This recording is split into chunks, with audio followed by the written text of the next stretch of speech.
Hi hello ನಮಸ್ಕಾರ. ನಮ್ಮ ನಕ್ಷತ್ರ ಟಿವಿ ಅರ್ಪಿಸುವ ನಮ್ಮರ ದಿಸಿ ಕಿಚನ್ ಕಾರ್ಯಕ್ರಮಕ್ಕೆ ತಮ್ಮೆಲ್ಲರಿಗೂ ಮತ್ತೊಮ್ಮೆ ಸ್ವಾಗತ.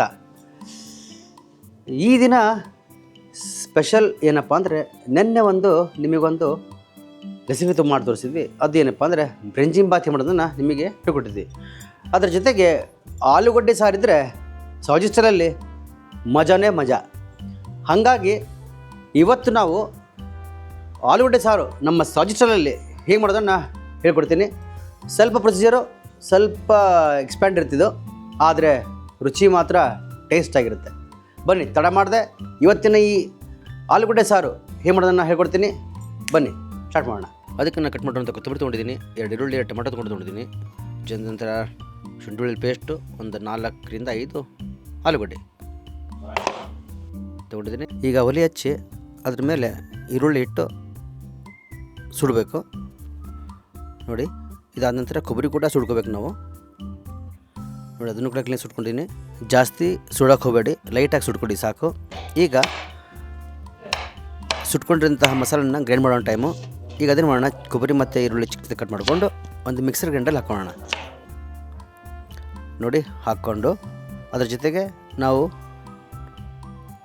ಕಟ್ ಮಾಡಿರೋಂಥ ಕೊತ್ತಂಬರಿ ಕೂಡ ಹಾಕ್ಕೊಂಡು ಶುಂಠಿ ಬೆಳ್ಳುಳ್ಳಿ ಪೇಸ್ಟ್ ಅರ್ಧ ಚಮಚ ಹಾಕ್ಕೊಂಡು 2 ಲವಂಗ, 2 ಚಕ್ಕೆ, 2 ಕರಿಮೆಣಸು ಕಾಳು, ಸ್ವಲ್ಪ ಜೀರಿಗೆ ಮತ್ತು ಟೊಮ್ಯಾಟೊ ಹಾಕಿ ಕ್ಲೀನಾಗಿ ಗ್ರೈಂಡ್ ಪೇಸ್ಟ್ ಮಾಡ್ಕೊಂಬಿಡೋಣ.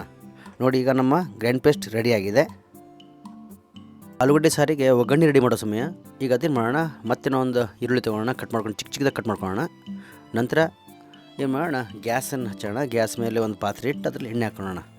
ಎಣ್ಣೆ ಕಾದ ನಂತರ ನಾನು ಮಾಡೋಣ ಅಂದರೆ ಅದರಲ್ಲಿ ಕಟ್ ಮಾಡಿರೋಂತಹ ಈರುಳ್ಳಿ ಇದೆಯಲ್ಲ ಅದು ಕೂಡ ಇದರಲ್ಲಿ ಹಾಕೊಂಬಿಡೋಣ.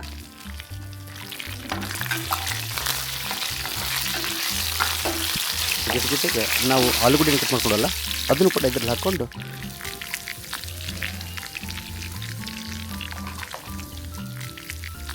ನೋಡಿ ಬೇಯಿಸ್ಬೇಕು. ಈಗ ನಾವು ಇದು ಮೇನ್ ಪಾರ್ಟ್ ಇದರಲ್ಲಿ. ನಂತರ ರುಚಿಗೆ ತಕ್ಕ ಸ್ವಲ್ಪ ಉಪ್ಪು ಹಾಕೊಂಬಿಡೋಣ. ಇದಕ್ಕೆ ಉಪ್ಪು ಹಾಕೊಂಡ್ರಾಗತ್ತೆ ಆಲೂಗಡ್ಡೆ ಇದೆಲ್ಲ ಸ್ವಲ್ಪ ಜಲ್ದಿ ಬಾಯ್ಲ್ ಆಗುತ್ತೆ. ಈಗ ನೋಡಿ, ನಮ್ಮ ಆಲೂಗಡ್ಡೆ ಸ್ವಲ್ಪ ಬಾಯ್ಲ್ ಆಗಿದೆ, ಲಿಟ್ಲ್ ಬಿಟ್ಟು, ಇನ್ನು ಫುಲ್ ಆಗಿಲ್ಲ. ಈಗ ಅದರಲ್ಲಿ ಸ್ವಲ್ಪ ಪೌಡ್ರ್ ಮಸಾಲ ಹಾಕೋಣ. ಏನಪ್ಪ ಅಂದರೆ ಅರಿಶಿಣ, ಧನಿಯಾ ಪೌಡ್ರ್ ಮಸಾಲ, ಖಾರದ ಪುಡಿ. ಖಾರ ಬೇಕಾದರೆ ಜಾಸ್ತಿ ಹಾಕ್ಕೊಳ್ಳಿ, ಕಡಿಮೆ ಅಂದರೆ ಕಡಿಮೆ ಹಾಕ್ಕೊಳ್ಳಿ. ನಾವು ನಮ್ಮ ಈ ಡಿಶಲ್ಲಿ ಸ್ವಲ್ಪ ಖಾರ ಜಾಸ್ತಿ ಮಾಡ್ಕೊಂಡಿದ್ದೀವಿ. ಸೌಜಿ ಅಂದಮೇಲೆ ಖಾರ ಸ್ವಲ್ಪ ಜಾಸ್ತಿ ಇರುತ್ತೆ. ಎಣ್ಣೆ ಮತ್ತು ಖಾರ ಎರಡೂ ಜಾಸ್ತಿ ಇರುತ್ತೆ ನಮ್ಮ ಸೌಜಿಯಲ್ಲಿ.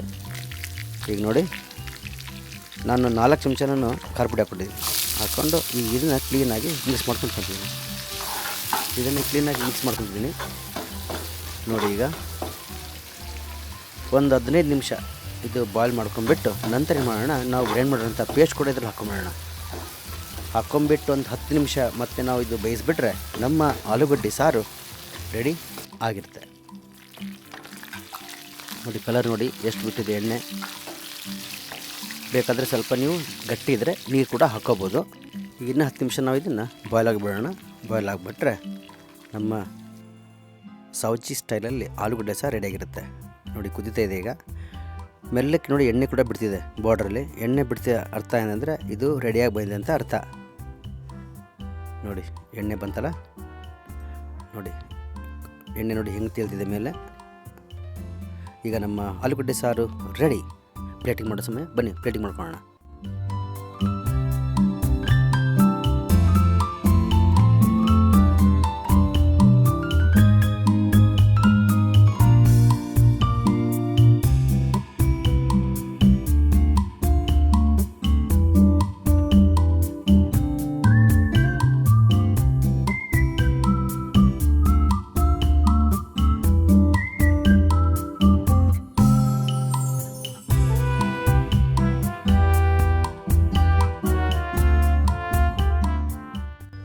ಏನು ಹೇಳ್ಕೊಂತ ಗೊತ್ತಾಗ್ತಿಲ್ಲ.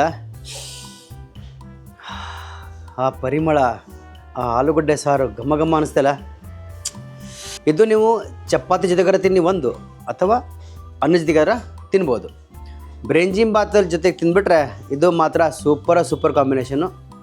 ಇವತ್ತು ನಾನು ಈ ಆಲೂಗಡ್ಡೆ ಸಾರು ಹೇಗೆ ಮಾಡೋದನ್ನು ನಿಮಗೆ ಹೇಳ್ಕೊಟ್ಟಿದ್ದೀನಿ. ಅದೇ ಥರ ನಿಮ್ಮ ಮನೇಲಿ ಮಾಡಿ, ಜೊತೆಗೆ ನೆನ್ನೆ ನಾವು ಬ್ರೆಂಜಿಂಬಾತ್ ಮಾಡಿದ್ವಲ್ಲ ಆ ರೈಸ್ ಜೊತೆಗೆ ಇದು ತಿಂದರೆ ಮಾತ್ರ ಮಜಾ ಇರುತ್ತೆ. ಇಲ್ಲಾಂದರೆ ವೈಟ್ ರೈಸ್ ಕೂಡ ವೈಟ್ ರೈಸ್ ಜೊತೆ ಕೂಡ ನೀವು ತಿನ್ಬೋದು, ಅಭ್ಯಂತರ ಇಲ್ಲ. ಈಗ ನಾನು ಟೇಸ್ಟ್ ಮಾಡ್ತೀನಿ ಹೇಗೆ ಅಂಥೇಳಿ. ಹಾಂ ಹಾಂ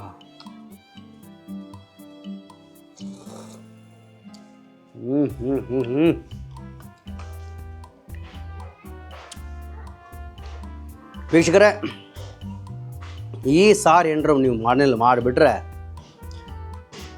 ನಾನ್ ವೆಜ್ ಏನಾದರೂ ಲವರ್ಸ್ ಏನಾರ ಮನೇಲಿದ್ದರೆ ಈ ಸಾರು ಮಾತ್ರ ಅವರಿಗೆ ಇಷ್ಟಪಡೋದು ಮಾತ್ರ ಗ್ಯಾರಂಟಿ. ಅವರು ಅಷ್ಟು ರಿಚ್ ಆಗಿದೆ. ಅದು ಬಾಯಲ್ಲಿ ಹೇಳಿದ್ರೆ ಸಾಲದು, ನೀವು ಮನೆಯಲ್ಲಿ ಅಡುಗೆ ಮಾಡಲೇಬೇಕು. ಮಾಡಿ ಹೇಗಾಗಿದೆ ಅಂಥೇಳಿ ನಮಗೆ ನೀವು ಅದು ಹೇಳಲೇಬೇಕು ಅಂತ ಹೇಳ್ತಾ, ಮತ್ತೆ ನಾಳೆ ಒಂದು ಹೊಸ ಅಡುಗೆ ಜೊತೆಗೆ ನಿಮ್ಮೊಂದಿಗೆ ಇರ್ತೀನಿ. ಅಲ್ಲಿವರೆಗೂ ನಗ್ತಾ ಇರ್ರಿ, ನಗಿಸ್ತಾ ಇರ್ರಿ, ಊಟ ಮಾಡ್ತಾ ಇರ್ರಿ, ಊಟ ಮಾಡಿಸ್ತಾ ಇರ್ರಿ. Take care. ಬಾಯ್ ಬಾಯ್.